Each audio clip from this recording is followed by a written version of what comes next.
한때 피한성처럼 돈 벌기 좋은 3대 전공만큼은 아니지만 가늘고 길게 가려는 성향의 사람들에게 안성맞춤이란 인식 덕분에 정신건강의학과를 선택하는 경우도 많이 늘어났다. 네, 이 문자 좀 긴데요. 네, 안녕하세요. 뇌부자들입니다. 안녕하세요. 오늘은요, 정신과 의사 뇌부자들의 팩트체크, 나무위키 팩트체크하는 시간입니다. 좀 여러 편으로 나눠서 해보려고 하는데요. 오늘은 그 중에서 나무위키 정신건강의학과 편입니다. 평소에 나무위키 좀 참고하세요? 솔직히 좀 봅니다. 특히 아이돌 분야에 있어서 나무위키의 위력은 정말 엄청납니다. 왜 자주 들어가요? 관심이 있어서 네, 들어봤는데 몇 년 몇 월 며칠 방송에서 어떤 멤버가 어떤 액션을 해서 뭐 화제가 되었고 뭐 이게 다 정리됐어요. 대박이에요. 그래서 네. 저는 게임할 때 공략들이 간무위키에 굉장히 자세하게 나와 있습니다. 옛날에 이런 거 있으면 좋았을 텐데. 우리 학교 다닐 때는 해피 캠퍼스 정도였죠. 그러게 돈을 주고 사야 되는. 오늘 저희가 검색한 키워드가 뭐죠? 네, 정신건강의학과 로 검색을 해봤습니다. 네. 보도록 하겠습니다. 자, 정신과의 개념에 대해서 소개를 하고 있어요. 엄청 기네요. 엄청나요. 진짜 길어요. 나도 이렇게 못 적을 것 같은데. 네, 1번 설명. 의학분과의 하나다. 신체의 상해가 아닌 정신질환을 상담한 뒤 치료하는 의학분과. 요거 이제 신경과는 신경증을 치료하는 곳이 아니고 뇌전증, 뇌졸중 뭐 이런 신경계에 직접적인 질환이 있는 걸 치료하는 곳이니 오해하지 말자라고 되어 있는데요. 지금도 이제 가끔 신경정신과다. 신경과 찾아왔는데 여기 신경과 아니에요?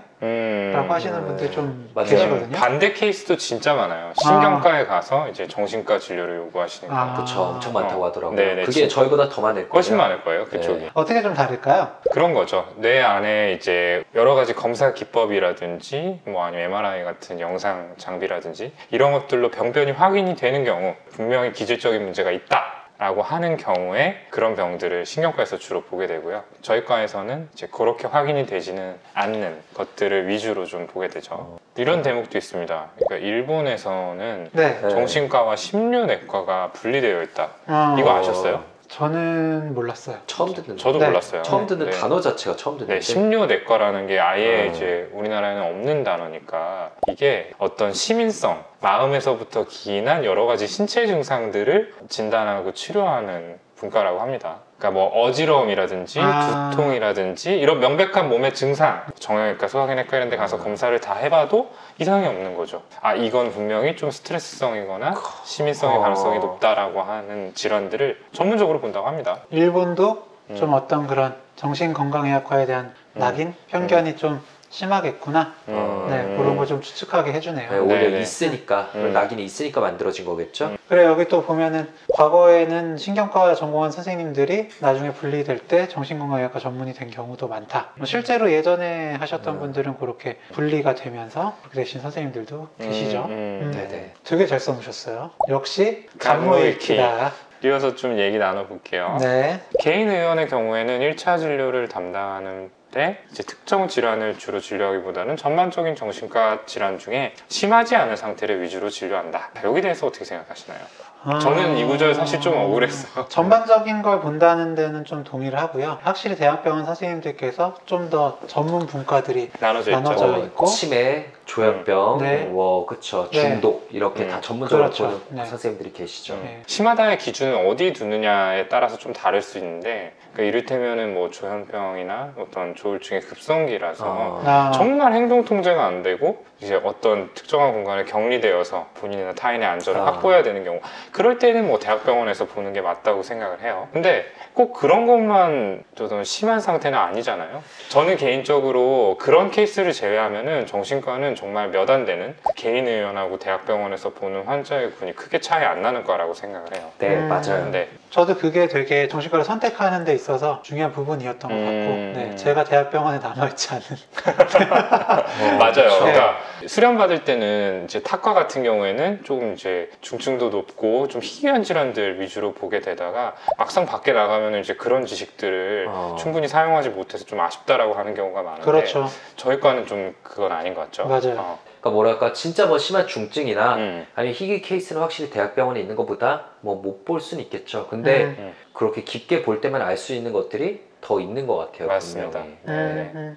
저 요거 아무래도 약의 종류가 꽤 민감한 약이 많다 보니 개인 의원이라도 신분증 확인이 까다롭다. 처음 정신건강의학과를 간다면 반드시 신분증을 챙겨가야 한다 라고 되어 있죠. 저희도 예약하실 때 꼭 알려드리는데 안 가져오신 경우들이 당연히 많아요. 근데 그럴 때 신분증 좀 보여달라고 하면 화내시는 분들이 계세요. 네. 다른 병원 가면은 다 확인 안 하는데 왜 니네만 깐깐하게 그러냐 라면서 얘기하시는데 뭐 어쩔 수 없습니다, 사실. 그리고 약의 종류가 민감한 약이 많다라는 것도 맞는 얘기인 게 아무래도 좀 의존성이 생기게 쉽고 네.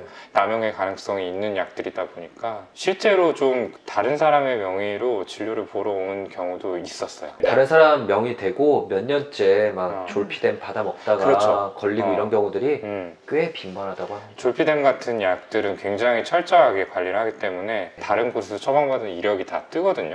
그래가지고 이제 중복 처방을 받을 수가 없으니까 이제 아예 다른 분들의 명의를 가져와가지고 처방받으려는 시도를 하시더라고요. 네, 뭐 이거는 꼭 비단 정신건강의학과뿐만 아니라 내과나 수면 내시경을 꼭 해야겠다. 뭐 그런 분이나 아니면 마약성 진통제를 반복적으로 요구하시는 분들 꽤 계신다고 해요. 특히 좀 새로 개원한 병원을 타겟으로 해서 좀 가신다고도 하더라고요. 아직 그런 시스템이 좀 미비한 곳에 예. 그래서 이런 부분도 있어요. 수면제 처방 같은 경우라면 의사가 진료실에서 신분증을 확인하는 경우도 있는데 이런 병원은 아주 좋은 병원이라도 믿어도 된다.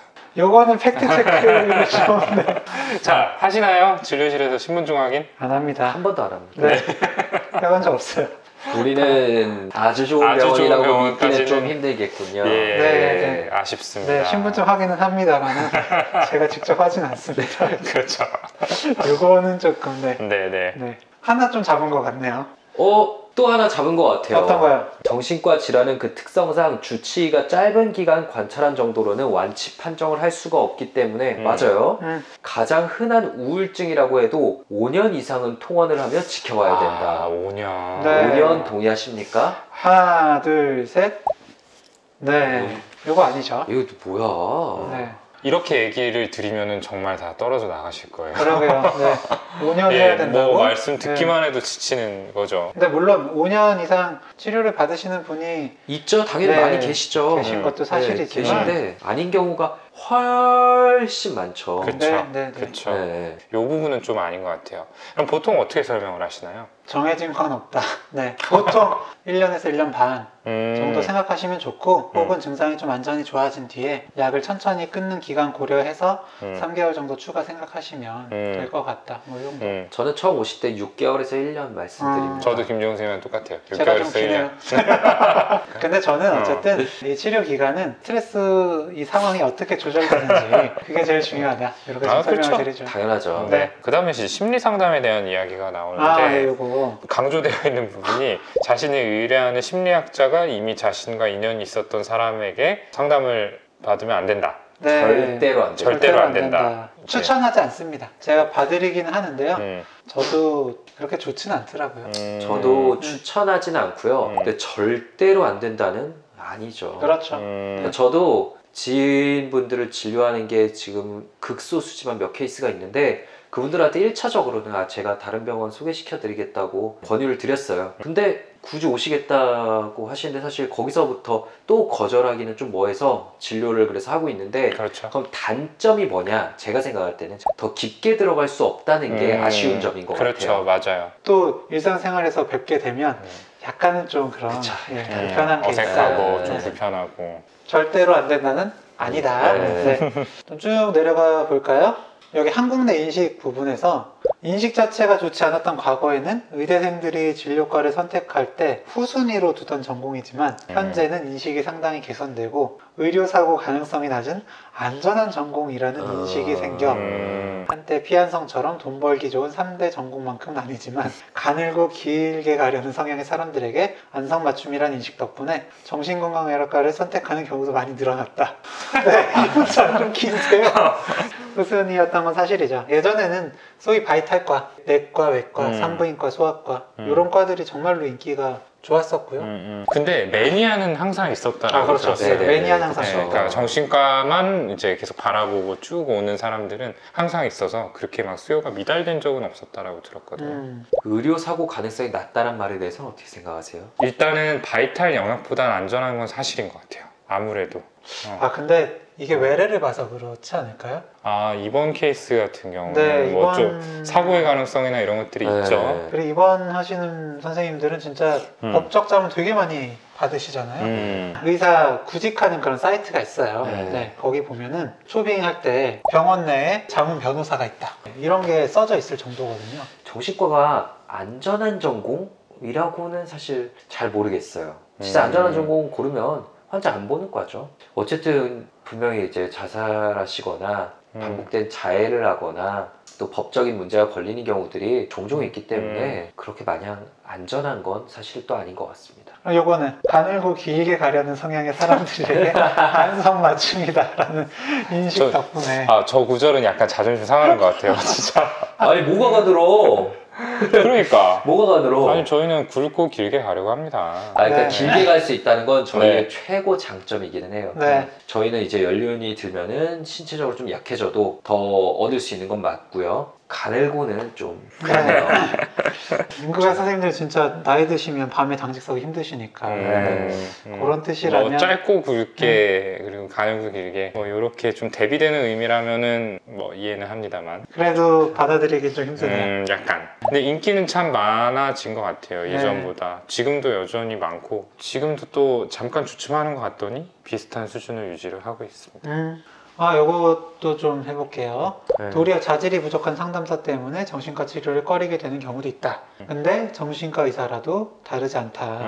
역시나 기분이 좋진 않군요. 그쵸. 그냥 나는 무표정으로 있었는데 너무 싸늘해서 기분이 안 좋았다라고 하시는 네. 경우도 있고, 전문 상담 교육을 받지 않았기 때문에 약간 상담에 대한 자질이 부족하다라는 식으로 써놓은 것 같아요. 이게 네. 되게 흔한 오해랑 편견 중 하나잖아요. 정신과 의사는 상담에 대해서 모른다. 전문 상담가라면 결코 하지 않는 사람은 없어요. 분명히 사람과 사람의 관계에서는 꼭 내가 주고자 하는 대로 받아들이는 것이 아니기 때문에 결코 하지 않을 말이란 거는 사실은 별로 없는 것 같아요.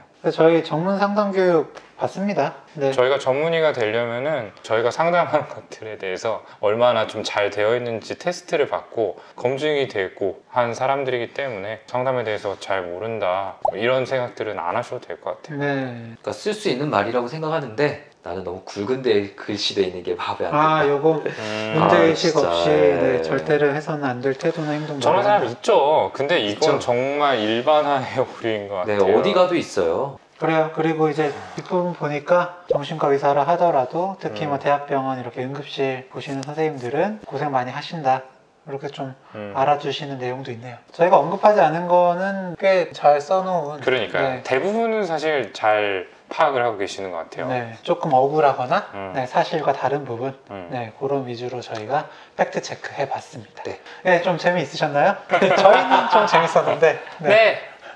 재밌었어요. 다음에도 이거 좀 더 해볼 생각이니까 나무위키로 좀 팩트 체크 해봤으면 좋겠다 하는 그런 아이템들 추천 댓글로 많이 받도록 하겠습니다. 남겨주세요.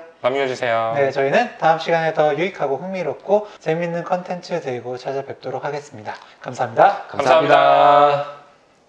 오늘 영상 조금이라도 재밌고 유익하셨다면 구독, 네, 좋아요, 댓글 쓰기, 알림 설정까지 네, 꼭 부탁드립니다.